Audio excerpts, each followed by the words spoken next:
Assalamualaikum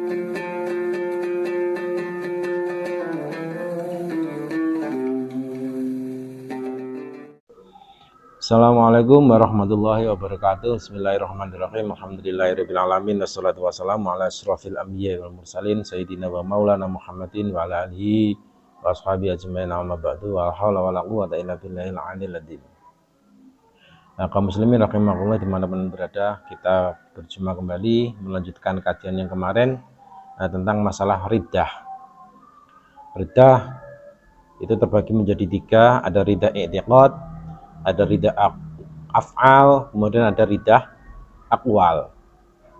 Riddah i'tiqad atau riddah keyakinan, murtad keyakinan, kita sudah bahas di pertemuan-pertemuan yang kemarin. Sekarang kita membahas tentang bagian yang kedua, riddah af'al. Ya. Bismillahirrahmanirrahim. Wal qismu tsani al af'al kasujudin li sonamin aw samsin aw makhlukin akhar. Riddah yang kedua, bagian yang kedua itu adalah riddah perbuatan, seperti sujud terhadap berhala. Sujud terhadap berhala itu merupakan perbuatan kufur, perbuatan riddah. Baik sujudnya itu dengan niat untuk menyembah ataupun tidak. Ketika sujud terhadap berhala itu otomatis dihukumi riddah, dihukumi murtad, baik dengan tujuan untuk menyembah, untuk beribadah ataupun tidak. Kenapa? Karena sebab dari pengertian berhala, pengertian dari berhala itu adalah mattukhida li yu'bada min dunillah. Jadi sesuatu yang dijadikan sesembahan selain Allah.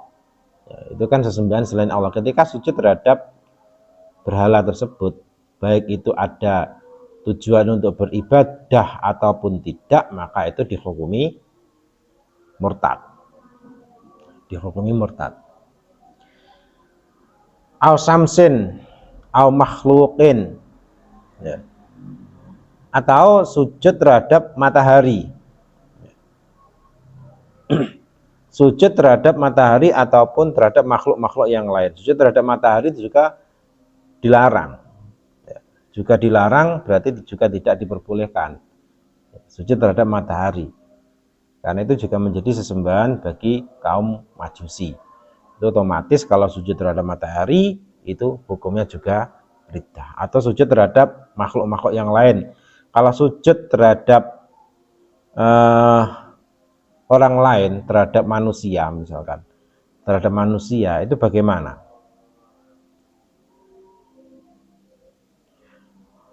Kalau sujud terhadap manusia dalam syariat Nabi Muhammad SAW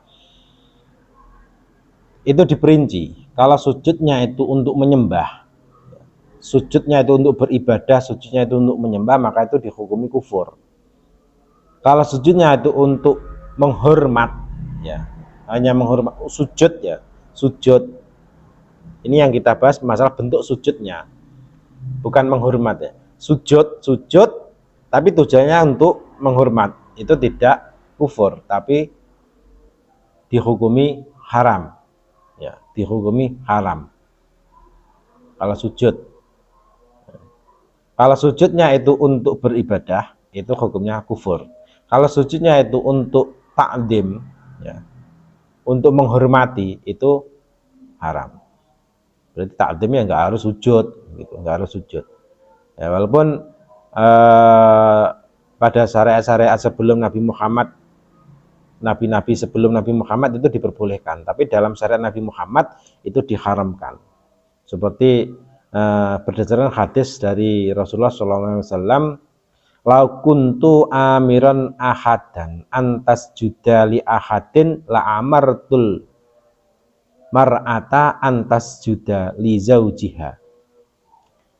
Sekiranya saya boleh memerintahkan seseorang untuk sujud kepada orang lain, niscaya saya akan memerintahkan wanita untuk sujud kepada suaminya. Nah, dari hadis ini ada bentuk larangan seseorang itu sujud kepada orang lain. Ada larangan sujud kepada orang lain. Maka dalam syariat Nabi Muhammad SAW, sujud kepada seseorang itu dihukumi haram kalau tidak disertai dengan ibadah, disertai dengan ta'zim. Kalau dengan ibadah jelas kufur. Kalau tidak disertai dengan ibadah untuk ta'zim itu tidak kufur, tapi melainkan haram. Nah.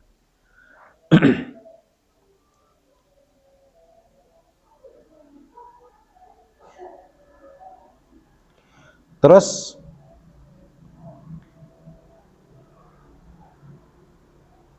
amma ma jarat bihil adat min khifdir ra'si wal inkhina ila haddin la yasilu bi la aqalir ruku' fala kafarobi wala hurmata aidon. Ini kalau kebiasaan, ya kebiasaan menghormat itu menunduk, ya. Kebiasaan itu menunduk, merendahkan kepala, berarti kan menunduk, atau inkhina ila haddin la yasilu ila aqalir ruku', tapi tidak sampai batasan itu ruku', tidak sampai batasan paling sedikitnya ruku'. Jadi cuma mengangguk, ya mengangguk hormat, tidak sampai pada batasan paling sedikitnya ruku'. Itu tidak ada keharaman, juga tidak ada kekufuran. Jadi kalau untuk menghormat, ya menghormat saja nggak apa-apa, ya untuk menghormat. Tapi kalau dalam bentuk menghormat itu sampai sujud, itu yang diharamkan, karena sujud dalam bentuk sujudnya itu yang diharamkan, bukan masalah penghormatannya. Menghormati itu tidak haram, tapi bentuk sujudnya itu yang menjadi masalah. Ya, sujud, bentuk sujud kalau disertai dengan adanya niatan ibadah kepada sujud kepada selain Allah, maksudnya itu hukumnya kufur. Kalau tidak ada niatan ibadah sujud dengan menghormat, itu hukumnya haram. Artinya hukum haram ini tidak sampai pada kufur, ya. Tidak sampai pada kufur, tidak sampai pada riddah, cuma dia haram, terkena hukum haram, tidak sampai pada riddah, tidak mengeluarkan dia dalam Islam. Nah, seperti halnya apa? Memuji.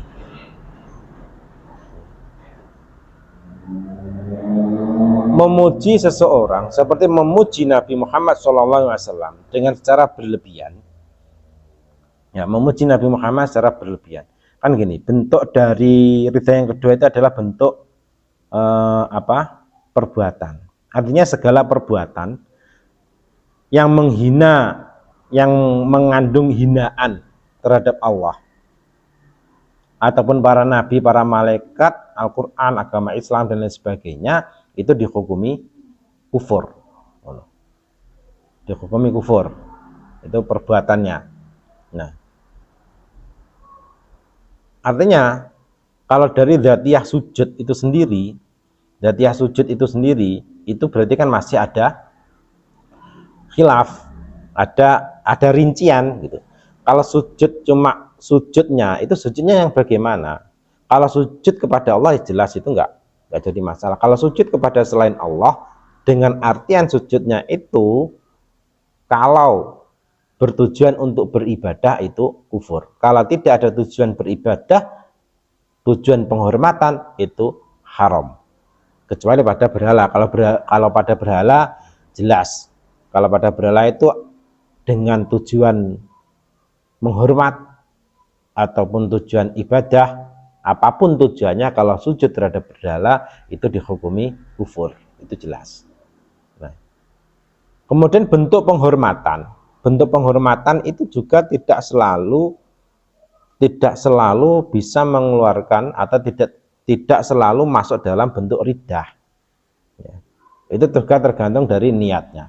Seperti ketika seseorang itu menghormati, memuji, memuja seseorang, misalkan memuja Nabi Muhammad SAW dengan melantunkan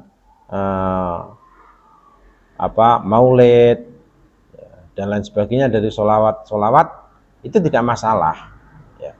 Mengagungkan Nabi Muhammad itu tidak masalah, selama dalam pengagungan tersebut itu tidak sampai melebihi batas. Melebihi batas bagaimana? Kalau dalam pengagungan kepada Nabi Muhammad itu melebihi batas sampai mengangkat derajat atau makom Nabi Muhammad itu melebihi atau menyamai pada derajatnya Khalik, derajatnya Allah, itu juga kufur, itu juga disebut sebagai musyrik. Kalau takdimnya tidak sampai mencampur atau tidak sampai mengangkat beliau itu pada derajat ketuhanan, itu tidak masalah. Itu itu dari bentuk ridah perbuatan. Segala perbuatan yang menunjukkan itu penghinaan terhadap Allah, penghinaan terhadap Allah itu apa ya? Ya israk, ya, atau merendahkan Allah, mensifati Allah dengan sifat yang tidak layak, ya, atau bersujud kepada Tuhan yang lain, itu kan juga menghina terhadap Allah. Allah itu Tuhan Maha Esa, Tuhan yang Maha Satu, tidak ada Tuhan selain Allah. Kalau sujud atau mengakui Tuhan ada Tuhan selain Allah, berarti juga menghina Allah, itu otomatis. Jadi itu ada bentuk kemusyrikan, juga ada bentuk penghinaan terhadap Allah. Ya, bentuk penghinaan kepada Nabi saja itu kita masuk dalam, ya, bentuk penghinaan kepada Nabi itu masuk dalam musyrik, bentuk dalam ridah, ya. Para malaikat menghina Al-Quran, ya, tulisan-tulisan Al-Quran, dan Al-Quran kemudian setelah itu dibakar, tapi ada unsur penghinaan, itu juga termasuk ridah. Kalau misalkan menulis ayat Al-Quran kemudian dilebur, ditulis di piring kemudian dilebur, itu kalau ada unsur penghinaannya, itu ya juga termasuk ridah. Kalau tidak ada unsur penghinaan, enggak masalah, ya. Seperti untuk obat misalkan dirajah dengan ayat-ayat Al-Quran di atas piring kemudian dilebur, ya, dilebur. Kalau di situ tidak ada penghinaan, unsur penghinaan terhadap ayat-ayat Al-Quran, ya enggak masalah. Tapi kalau ada bentuk dari bentuk penghinaannya, itu yang menjadikan masalah, bisa menyebabkan ridah. Terus yang tidak boleh itu menulis Al-Quran. Al-Quran itu kan suci, ya. Kemudian ditulis dengan dengan sesuatu yang najis, itu juga bentuk dari penghinaan, itu juga termasuk dari ridah. Misalkan menulis Al-Quran, ayat-ayat Al-Quran itu ditulis dengan darah, misalkan dirajah dengan darah kan najis, ya. Itu penghinaan, nggak boleh. Kalau misalkan tulisnya pakai spidol, ya nggak masalah, spidol itu tidak najis, nggak masalah. Nah, para sahabat-sahabat kaum muslimin rahimakumullah, itu tadi penjelasan tentang masalah ridah yang nomor 2 atau ridah perbuatan. Selanjutnya wal-qismu salis al-aqwal, bentuk ridah yang ketiga itu adalah ridah perkataan. Kita bahas di pertemuan selanjutnya. Terima kasih. Kalau ada pertanyaan atau kejanggalan yang mungkin mau disampaikan oleh para sahabat-sahabat, bisa ditulis di kolom komentar. Demikian, ada kurang lebihnya mohon maaf. Semoga bisa memberikan manfaat terhadap kita semua. Billahi taufiq wal hidayah. Assalamualaikum warahmatullahi wabarakatuh.